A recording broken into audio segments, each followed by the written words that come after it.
be doing a quick video, just random chat about motorcycles, and I've been riding a long time. I've ridden a lot of different motorcycles, so I learned a lot. If you click below this video, you'll see videos of me riding a bunch of different motorcycles. So we're going to talk about my experience. Are there any good motorcycles that I recommend? Are there some ones that I've had bad experience? The pros and the cons of different motorcycles. And so far my favorite one is this one that God has blessed me with, the Yamaha R1. It's just an absolutely wonderful professional riding motorcycle. When I say professional, it just seems like everything it does is absolutely perfect. I love it. The seating position isn't too, straight up where your back kills you, but it's not raked forward a lot like other motorcycles. They say the R6, this is an R1, but the R6 is more like a racing bike. You are raked forward a lot on the motorcycle, but the R1 is more for like real world application, real world riding. So we're going to get on the freeway right now. First the streets and the freeway, but I want to show you some things. For those of you that don't ride, this is like a little master cylinder fluid brake cover, and that helps to protect this plastic piece here because it gets really hot here in California. See how it's got the R1 logo, so different guys will get different socks. You can even get custom ones made, with like your website or YouTube channel on it and stuff like that. And real quick, let's go around what some of the functions do, and then we'll get started. Okay, so this is the gear shift lever here. What you do is you pull the clutch in, and if you kick up, you're shifting upward like 2, 3, 4, 5, 6, and if you kick down, you're shifting downward 6, 5, 4, 3, 2, 1, like that. So what you do is you hold the clutch in, kick up onto third, for example, release the clutch, and then roll back onto throttle. A lot of people ask, do you have to let go of the throttle here when you're shifting? The answer is yes. So let's say I'm going to shift, right? And I'm in gear. I release the throttle, pull the clutch in, then I kick down or up into whatever gear I want. I release the clutch lever, then I roll back onto throttle. Now, let's talk about if this is your first time riding a leader bike. I know some guys are probably going to hate me for saying this, but it's just my opinion. It's not that much different. Like, they try to make it like the leader bikes are radically different. You're going to kill yourself and all that. Most of the caution I would give, let's get the microphone set here, is starting off like we're going to do now. Look at the neutral light. Clutch in. I'm going to kick down. Now the neutral light's out, and I'm in gear, so if I release the clutch like this, the motorcycle will go forward. This is where most people get into problems when they're new, especially if they've never ridden a leader bike. You want to do everything real slowly till you get the hang of it in first gear. First and second are very twitchy. Let's get out on the street here. Okay. Now I'm in first. Watch this. Clutch in, slight kick up. See how it goes into neutral? See the neutral light? So what you can do if you're going really slow is, and you're coming up to a light like this, is you can do pull the clutch in. You actually don't even have to pull the clutch in, but I like to do that. Pull the clutch in, a slight kick up puts it into neutral. So let's go through some bikes that I've ridden. Ninja 250, ZX10, bikes that I've owned. The new Ninja 250. Hold on, my eye itches. It's allergy season. It itches so bad.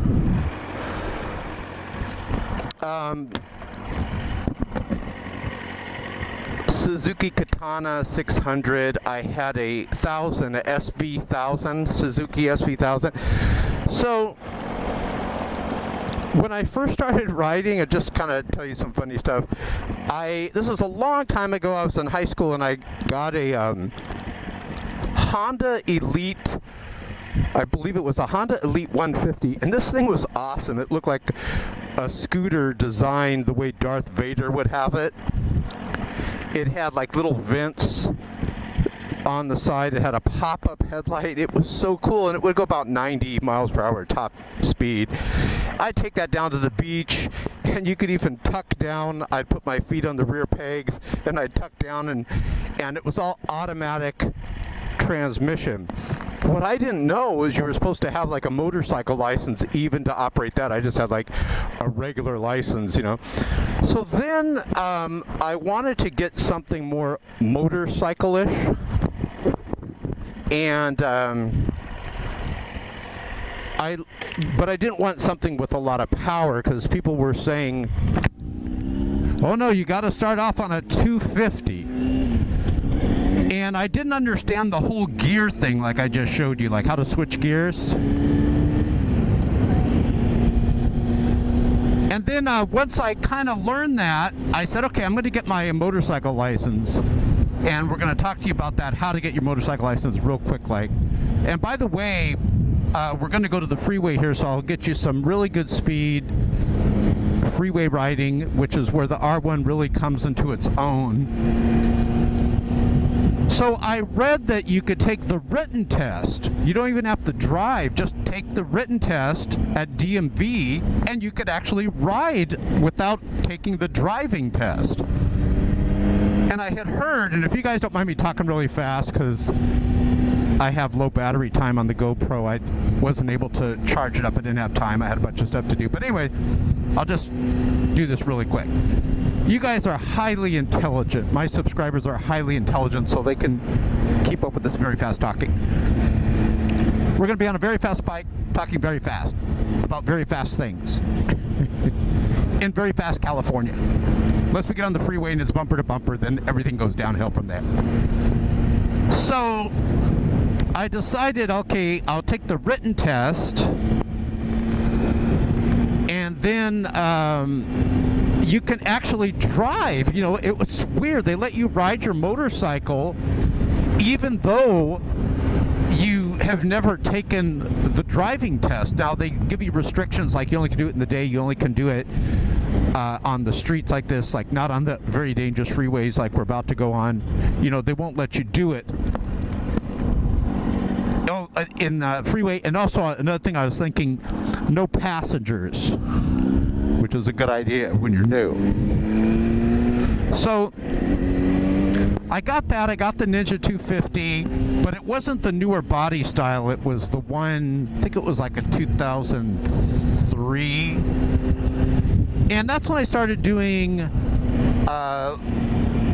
hold on, let me kind of break here because this messes up my suspension. I started doing YouTube videos, and you know, being a Christian, I saw a lot of people doing YouTube videos, but it was all just about the motorcycle. Probably the only other guy that was doing motorcycle videos where he just wasn't talking about the motorcycle was the legend 13 Mordith 13. He had like 2 channels. And that guy is always really nice to me. He even put, you know, one of my videos up on his channel and stuff. And really cool guy. And he was using a Kodak V as in Victor 570 camera, I believe. It has ultra wide angle lens. You can get them now. You can get them on eBay, like $100 to $200, depending on the condition. And you just Velcro it on the inside of your helmet, and it films that way, and you could upload it to YouTube. And it's got motion detection stabilizer, so you see how it looks real smooth, like it's not real jittery, the camera, even though this is a GoPro. But the Kodak had that too. When you click below here, you'll see some videos that I filmed a long time ago with that Kodak camera. And so I started doing that, and I was riding the Ninja 250, but on the freeways, it was just horrible. And if you live in New York, how you doing? Hey, how you doing down there? If you live in New York, you're probably like, hey, the freeways aren't bad down here. Well, the freeways over New York, and you look at the videos, they're like bumper to bumper, a lot of them. Same thing down here in LA. But when you start getting out to Orange County over here in California, and certain places in LA, the freeways, they'll go like 80, I'm not exaggerating, 80, 90 miles per hour, even though it's posted 65. I mean, you can drive right by a police officer going 80, they don't even ticket you. It's like a well-known fact that a lot of these freeways, that's just the way they do it. So anyways, that is not good for the Ninja 250. So my second bike, you'll see it in the video here, was the ZX10. And one of the videos that I did that became a really good, like a viral video, is just jokingly, I get up to light and there's a motorcycle cop and I challenge him to race. And he's like, yeah, and I'll give you a ticket afterwards. And I'm like, no, sir, I don't want to get a ticket. So you'll see that video here below, and you'll see the ZX10. Now, the ZX10 was like a old school ZX10. It looked almost like a cop bike. You know, bigger fairings, all sport bike-ish, but still bigger fairings, or like the Japanese police. If you ever look at the Japanese police force, they have those white bikes, and that's how this bike was. And I felt so much safe, so much more, you know, at ease on the freeway. It was so safe. I had power on tap. People, you know, on the Ninja 250, it takes a while to get up to speed, so people will come up behind you real fast. And yeah, the Ninja 250, the 2003 model, like, or the older style, yeah, they'll do 80 or so, but it takes 500 zillion trillion years just to get there. So when you're getting on the freeway, you'd have to like flog the thing and like wind it out into the red line, you know, because there's just, it's like a sewing machine motor. So with the ZX10, I was a lot more comfortable, and I'm just going to tell you this, and people, a lot of motorcycle riders get mad when I say this, but I felt safer on the ZX10 than the 250. And anyone that has ridden a ZX10 on the freeway or a 250 will say the same thing. You feel safer. You could move out of the way, and speaking of freeways, we're getting on the mean, evil freeways of California over here. So let's go through the bikes real quick. And so ZX10 I liked, had a zero gravity windscreen, you'll see it, and it was great, you know, but it was heavy, so it was like munching through the tires. I mean, I was getting tires constantly. And so I sold that one, and then I got a 600. It was a Suzuki Gixxer, potato, tomato, tomato, whatever way you want to say it. And the Suzuki Gixxer, I really liked that. It was a blue and black one. You'll see that one. But like, see here, my legs, I'm like not short, you know, I'm tall, but I'm not like extremely tall, like 6'5". I'm more on the taller side. So here I like it, you know, my legs, you know, touch the ground, I could stretch my legs. But on the Gixxer, my legs are all curled up all the time, and because it was, you know, like a racing bike, so you kind of had to pull your knee up. Oh, like when I would ride, I would go, oh, like you want to stretch your legs. It's just painful. So I sold that one to some dude in Beverly Hills. What else did I? Okay, then I got a SV1000. This is an interesting bike. It's like a V-twin, and it's very clunky and loud. Like you can actually feel the motor underneath you. Unlike the smooth, you know, precise feel of the inline where it's smooth, you can barely feel the motor underneath you, even on this R1, except when we get on right here and there's no traffic, so that's great. But the SV1000's got that, that rumble to it. Two exhaust pipes. One on one side, one on the other, not coming out of the seat like they do.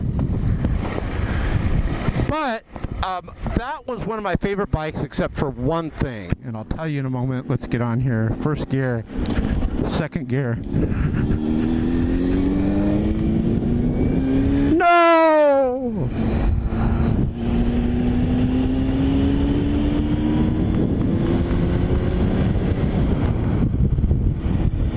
So the thing with the SV1000, awesome motorcycle. I can't believe how reasonably priced that motorcycle is. But see what I'm doing right now, like tucking down. You can't really do this, on a Ninja 250. Let's get over here. Another thing too is I want to show you something what's great about the R1. I know I'm kind of digressing. So all the way up to 6th gear, and let's get over here. Notice the freeways here. I'm going to show you how fast they are. Oh great, everyone's stopping. Okay, look, 75. Look at it. And I'm telling you, if there's a cop here, they don't even give them tickets. This freeway here, this is kind of the going range. Look, 78 and this guy's passing me. Not that I don't like that. I love that people are going faster. But with the SV1000, here's the thing that was bad about it. When you would lean forward like I was just doing, the tank, they wanted to make the gas tank look really cool looking. So they kind of made it go up a little bit higher, and it does look really good. You'll see when you look below, click below this video, and hopefully you have this video on full screen. Let this guy go here with the pallets. Look at that.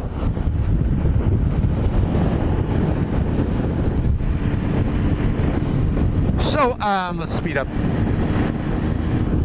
When you would lean over, oh, it just killed your ribs. The tank would go into your ribs, and it would just kill. You don't have that with the R1. It's the perfect freeway motorcycle. Very comfortable. Even the stock seat is very comfortable. Okay, so SV1000. Okay, then you're not going to believe this. One of my favorite bikes. Very inexpensive bike. But it is awesome. The Suzuki Katana. That's right. Some motorcycle riders call it the Canatuna. Canatuna. Katana is like a Japanese sword. I love the Katana. First of all, the Katana is all smooth edges. There's no sharp edges on it. I like the design of it. Also, it's just air cooled. Like this is a liquid cooled, it's got like coolant in it, plus a fan that goes on, plus the oil cools it. This next freeway is a blast that we're switching to. But the Canatuna, the Katana, and you'll see that the bike right below here, it had a Monster Energy windscreen. The guy I bought it from kept it just perfectly clean. It was like a showroom condition, The guy like meticulously went over it. And that bike was so comfortable, and out here in California we have the mean, unforgiving Santa Ana winds. I gotta get in the other lane, but this guy is he gonna get to the left, or is he gonna go? We'll just get behind. And that bike was heavy. It's like a touring bike. It's like a sport bike merged with like a hybrid type touring bike. So you have like a sort of touring bike, sport bike hybrid. Heavy bike, looks awesome. I got a lot of compliments on it. You'll see that one below here. I did a review on that, and people really like the review of the Katana. Excellent, very reliable, motorcycle. Zero problems with that motorcycle. We gotta go right here, and great, we can punch through. Here we go. Now, didn't handle really well like this one, but this one just, like, watch how you can take these corners. Just effortless. Like, here, it's just so natural. Like, the Katana, you really got to throw it into the corner. This one, it's so easy. Now, you'll see some other videos where I'm riding the new Ninja 250. And that one is a blast. I rode it through the twisties. You'll see some videos on that. That bike is perfect, but I didn't like it for the freeways. On the freeways, at least in California, okay, you're always at the top end of the power band, you know, and I didn't really like it for the freeways. However, it is doable. It's not like the old school Ninja 250. Let's get over here. It's doable. And what we did just to test it is we changed the sprocket on the Ninja 250, because like right here I'm only at 5,000 RPMs. Okay, Ninja 250 it'd be like at 10,000 RPMs, like it's screaming like a stuck piggy. So what a lot of guys do, if you're going on the freeway, they'll change the sprocket to where it brings down the tack a little bit. It's almost like instead of 6 gears, you've got a 7th gear. You can't really go into that gear if you're going uphill. It'll bog down the bike. You'll stall it. Hold on, my nose itch. But let's say you're on the freeway like this, and you're getting up there to red line, and like right now we're just starting to go slightly downhill or flat. You put it up into the 6th gear, which it seems like almost like a 7th gear because of what you did to the sprocket. I've ridden the Ninja 300. The Ninja 300, I like it, okay? It's a great bike all around. I don't like the little skinny, teeny-weeny tires. I remember when I had the Ninja 250, I was always having issues with the tires. You have to really make sure that the air pressure, especially on the Ninja 250, that the air pressure is correct. You can dramatically tell the difference when you change the air pressure. Some of the things that aren't that fun about riding is just the cold and the rain. But we don't have much of that out here in California. Much cold.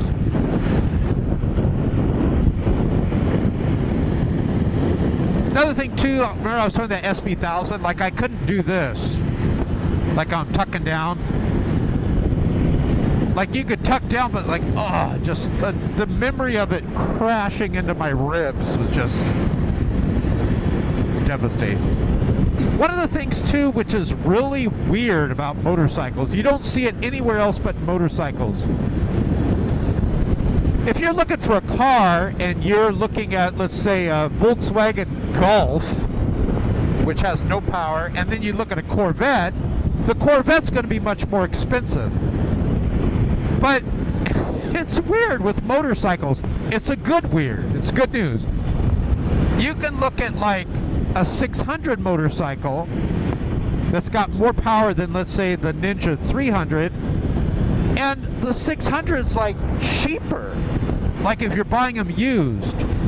It's weird. And I remember when I was looking for 600s, if you look for a 600 motorcycle, you'll get some really good deals. Well, why would the 600, which is a better motor, it's faster, in my opinion, it's safer on the freeway. Speaking of, I got to get over here. Why would the 600 cost less than, let's say, like the Ninja 300? Well, imagine a pyramid. Hold on. Don't do it, dude. Let's hope there's no parked car. Whoa! This dude right here on my right.